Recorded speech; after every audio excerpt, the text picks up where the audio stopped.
এইভাবে গোবিন্দ আমার মহাকালী রূপ ধারণ করছে। তা এই মহাকালীকে যোগমায়া, তিনি মহাকালী রূপ ধারণ করেছিলেন কেন?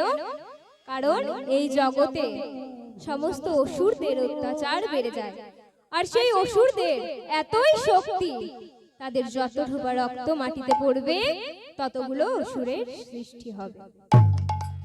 এবার তাদের সামনে গিয়ে দাঁড়ায় মা যোগমায়া, তাদের বিনাশ করতে লাগে। যত বিনাশ করে তত অসুরের জন্ম হয়। এবার মা যোগমায়া জ্ঞান শূন্য হয়ে কি করলেন? এই ভয়ঙ্কর মহাকালী রূপ ধারণ করেছিলেন। আর তাদের এমন ভাবে বিনাশ করতে লাগে, এক হাতে ধরে আর এক হাতে বধ করে, আর এক হাতে রক্ত ধরে পান করে।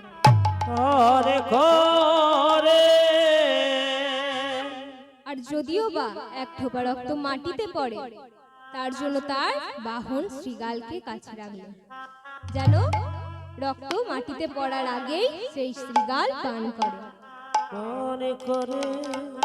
তাই আজ সেই মহাকালী রূপ গোবিন্দ ধারণ করলেন। মহাকালী রূপ প্রভু ধরিল তখন, মহাকালী রূপ প্রভু ধরিল তখন,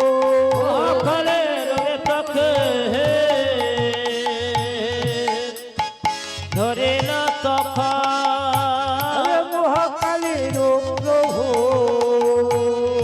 ধরিল তখন, মহাকালের প্রভু ধরিল তখন।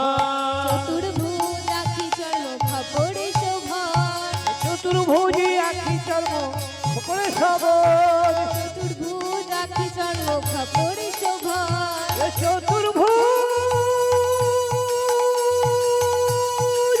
আখি চর্ম খপরে শোভন।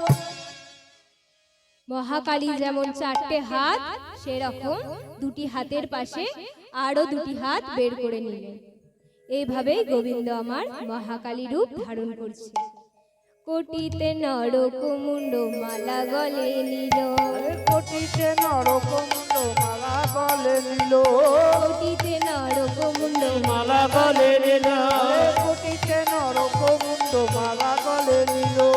অনুজ দানব দৈত্য শির করো চালো, করো চালো, অনুজ দানব দৈত্য শির করো চালো, মহাকালী যেমন অসুরের মাথাগুলো কেটে গলায় হার পরেছিলেন, সেরকম অসুরের মাথাগুলো গোবিন্দ আমার হার করে নিলেন। আর অসুরদের হাতগুলো যেমন কোমর বিছা বানিয়ে নিয়েছিলেন, সেই রকম গোবিন্দ আমার অসুরের হাতগুলো কোমর বিছা বানিয়ে নিলেন। এইভাবে গোবিন্দ আমার মহাকালী রূপ ধারণ করছে।